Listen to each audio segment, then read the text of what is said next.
જય યોગેશ્વર, જય જિનેન્દ્ર અને જય મહાદેવ. કેમ છો બધા? મજામાં ને? હેલ્ધી રેસીપી સિરીઝ એપિસોડ 12 માં આજે આપણે બનાવીશું દેશી ચણાના કબાબ. આ દેશી ચણાના કબાબ ખૂબ જ ઓછા તેલમાં તૈયાર થાય છે અને સાથે સાથે પ્રોટીનથી ભરપૂર છે. તો ચાલો આ ખૂબ જ હેલ્ધી એવા દેશી ચણાના કબાબ બનાવવાની શરૂઆત કરીએ. દેશી ચણાના કબાબ બનાવવા માટે સૌથી પહેલાં અહીંયા મેં અડધા કપ દેશી ચણાને પલાળીને લઈ લીધા છે. આ ચણાને મેં 4 થી 5 કલાક પહેલાં પલાળી દીધા હતા અને હવે અહીંયા જોઈ શકાય છે કે તે સરસથી પલળી ગયા છે. તો હવે આ પલાળેલા ચણાને એક મિક્સી જારમાં ટ્રાન્સફર કરી લઈશું. હવે તેની સાથે જ તેમાં 2 લીલા મરચાં અને નાના આદુના ટુકડાને આ રીતે કટ કરીને ઉમેરીશું અને ત્યાર પછી તેમાં સ્વાદ પ્રમાણે મીઠું ઉમેરીને બધી જ વસ્તુને સરસથી ગ્રાઇન્ડ કરીને તેની એક પેસ્ટ તૈયાર કરીશું. ગ્રાઇન્ડ કર્યા પછી હવે અહીંયા જોઈએ તો જોઈ શકાય છે કે બધી જ વસ્તુ સરસથી પીસાઈને તેની એક પેસ્ટ તૈયાર થઈ ગઈ છે. અહીંયા આપણે એકદમ ફાઇન પેસ્ટ નહીં થઈ હોય તો ચાલશે, આ રીતે થોડી દરદરી એવી પેસ્ટ તૈયાર કરીશું અને હવે આ તૈયાર થયેલી પેસ્ટને એક બાઉલમાં ટ્રાન્સફર કરી લઈશું અને ત્યાર પછી હવે આ પેસ્ટમાંથી કબાબ બનાવવા માટે તેમાં બધા જ મસાલા ઉમેરીશું, જેમાં 1 ટેબલસ્પૂન જેટલું ધાણા જીરું પાવડર, 1 ટીસ્પૂન લાલ મરચું પાવડર, થોડો મરી પાવડર, અડધી ટીસ્પૂન જેટલો ચાટ મસાલો પાવડર અને અડધું અથવા તો સ્વાદ પ્રમાણે લીંબુનો રસ ઉમેરીશું. હવે આ કબાબને વધારે હેલ્ધી બનાવવા અને તેને બાઇન્ડિંગ આપવા માટે તેમાં 1/4 કપથી અડધા કપ જેટલું પનીર અને તેની સાથે ઝીણી સમારેલી થોડી ધાણાભાજી ઉમેરીશું અને હવે આ બધી જ વસ્તુને ચોળીને સરસથી મિક્સ કરી લેશું. અહીંયા આ બધી જ વસ્તુને સરસથી હાથ વડે ચોળીને જ મિક્સ કરીશું, જેથી કરીને પનીર અને ચણાની પેસ્ટ સરસથી મિક્સ થઈ જાય અને જ્યારે આપણે તેમાંથી કબાબ બનાવીએ એટલે કે કબાબનો શેપ આપીએ ત્યારે કબાબ ફાટે નહીં અને તેને ઇઝીલી આપણે શેપ આપી શકીએ. હવે અહીંયા જોઈ શકાય છે કે બધી જ વસ્તુ સરસથી મિક્સ થઈ ગઈ છે. તો હવે તેમાંથી આપણે કબાબ બનાવીએ તો તેના માટે થોડું મિક્સચર હાથમાં લઈ તેને બંને હાથની હથેળીઓ વચ્ચે આ રીતે પહેલાં ગોળ ગોળ ગોળો બનાવીશું અને ત્યાર પછી તેને થોડો પ્રેસ કરીને કબાબનો શેપ આપીશું. આ રીતે કબાબને શેપ આપતી વખતે તેની સાઈડમાંથી તે ફાટતું જ હોય એવું લાગે તો આ રીતે આંગળી વડે પ્રેસ કરતા જઈ સાઈડની સરફેસને પણ મસ્ત સ્મૂથ કરી લેશું. અને હવે અહીંયા જોઈ શકાય છે કે આ રીતે કબાબને શેપ અપાઈ ગયો છે, તો તેને પ્લેટમાં રાખી દેશું અને હવે આ જ રીતે બાકીના બધા જ મિક્સચરમાંથી આપણે કબાબને શેપ આપીને તૈયાર કરીશું. અહીંયા કબાબનો શેપ અને સાઇઝ તમે તમારી ચોઈસ પ્રમાણે રાખી શકો છો. આ રીતે બધા જ કબાબને શેપ અપાઈ જાય ત્યાર પછી હવે આ કબાબને થોડીવાર માટે ફ્રીઝમાં ઠંડા થવા રાખી દેશું, જેથી તે સરસથી સેટ થઈ જાય અને ત્યાર સુધીમાં આપણે કબાબ સાથે ખાવાની દહીંની ચટણી બનાવીએ.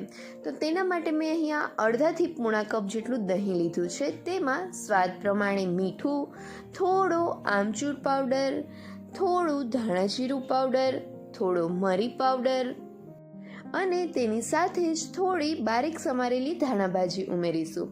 ધાણાભાજીની સાથે તમારી પાસે ફુદીનાના પાન હોય તો થોડા ફુદીનાના પાન પણ ઉમેરવા અને હવે લાસ્ટમાં અડધી ચમચી જેટલું મસ્ટર્ડ તેલ ઉમેરીશું.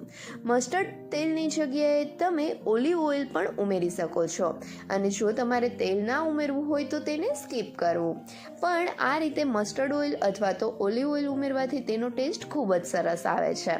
અને હવે આ બધા જ મસાલાને દહીંમાં સરસથી મિક્સ કર્યા પછી અહીંયા તમે જોઈ શકો છો કે આપણી આ દહીંની ચટણી તૈયાર છે. આ ચટણીમાં તમે સ્વાદ પ્રમાણે ખાંડ પણ ઉમેરી શકો છો. હવે આ ચટણીને પણ ઠંડી થવા માટે ફ્રીઝમાં રાખી દઈશું અને ત્યાર પછી આપણે જે તૈયાર કરેલા કબાબને ફ્રીઝમાં રાખ્યા હતા તેને 10 મિનિટ પછી ફ્રીઝમાંથી બહાર કાઢીને જોઈએ તો તે થોડા ઠંડા અને કઠણ થયા છે. તો હવે તેને આપણે સેલો ફ્રાય કરીશું. તો તેના માટે મેં અહીંયા નોનસ્ટિક તવીને ગરમ મૂકી છે અને તવી ફૂલ ગરમ થાય એટલે તેના ઉપર થોડું આ રીતે ઓઇલ સ્પ્રેડ કરીશું.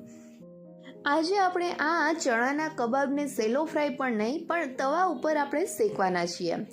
તમે આ કબાબને સેલો ફ્રાય પણ કરી શકો છો અને ડીપ ફ્રાય પણ કરી શકો છો, પણ બને ત્યાં સુધી આ રીતે તવા ઉપર શેકવી અથવા તો તેને વધારે થોડું તેલ લઈને સેલો ફ્રાય કરવા.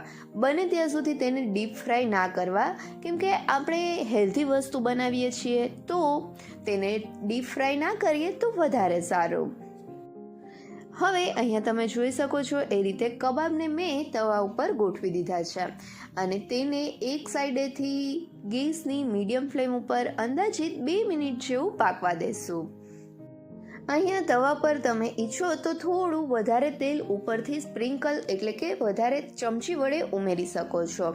તે ટોટલી ઓપ્શનલ છે, પણ બને તો થોડું વધારે તેલ ઉમેરવું. તેલ થોડું વધારે હશે તો કબાબ વધારે ટેસ્ટી લાગશે. એક સાઈડથી કબાબ 2 મિનિટ જેવું પાકે ત્યાર પછી હવે કબાબની સાઈડ આપણે ચેન્જ કરીશું અને બીજી સાઈડેથી પણ કબાબને ફરીથી 2 મિનિટ માટે પકાવીશું.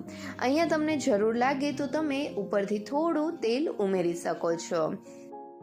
અને હવે કબાબને બીજી સાઈડેથી પણ ગેસની મીડિયમ ફ્લેમ ઉપર 2 મિનિટ જેવું પકાવ્યા પછી તેની સાઈડ ચેન્જ કરતા જઈ બંને સાઈડેથી કબાબ ગોલ્ડન બ્રાઉન કલર જેવા થાય ત્યાં સુધી તેને આપણે શેકીશું. તો આપણા આ કબાબ શેકાઈને તૈયાર થાય ત્યાં સુધીમાં જો હજી સુધી તમે મારી ચેનલને સબસ્ક્રાઈબ નથી કરી તો નીચે આપેલા સબસ્ક્રાઈબ બટન પર પ્રેસ કરો અને બાજુના બેલ આઇકન પર ક્લિક કરો, જેથી તમને મારા નવા વિડીયોનું નોટિફિકેશન મળતું રહે. થોડીવાર ગેસની મીડિયમ ફ્લેમ ઉપર કબાબની સાઈડ ચેન્જ કરતાં પકાવ્યા પછી હવે અહીંયા જોઈ શકાય છે કે કબાબ બંને સાઈડેથી ગોલ્ડન બ્રાઉન કલરના થઈ ગયા છે. એનો મતલબ છે કે આપણા આ દેશી ચણાના કબાબ તૈયાર છે. તો હવે આ તૈયાર થયેલા કબાબને આપણે એક પ્લેટમાં લઈ લેશું અને આ જ રીતે બાકીના બધા જ કબાબ બનાવીને તૈયાર કરીશું. તો અહીંયા તમે જોઈ શકો છો કે આપણા આ દેશી ચણાના કબાબ કેટલા મસ્ત બન્યા છે. તો ચાલો ફટાફટ આ ગરમા ગરમ દેશી ચણાના કબાબને ડુંગળી અને દહીંની ચટણી સાથે સર્વ કરીએ. આ કબાબ ગરમા ગરમ જ ખાવાની મજા પડશે, એટલે બને ત્યાં સુધી આ કબાબને ગરમ જ ખાવા. તો તૈયાર છે આપણા આ દેશી ચણાના એટલે કે હાઈ પ્રોટીન કબાબ અને સાથે દહીંની ચટણી. તો તમે પણ ઘરે એક વખત આ દેશી ચણાના કબાબ જરૂરથી ટ્રાય કરજો, કેમ કે આ કબાબ હેલ્ધીની સાથે સાથે ખૂબ જ ટેસ્ટી હોય છે. અને પછી મને કમેન્ટ કરીને કહેજો કે તમને મારી આ રેસીપી કેવી લાગી. જો રેસીપી ગમે તો વિડીયોને લાઈક કરજો અને તમારા ફ્રેન્ડ્સ સાથે શેર પણ કરજો. અને હા, મારી ચેનલને સબસ્ક્રાઈબ કરવાનું ભૂલતા નહીં. Thank you so much.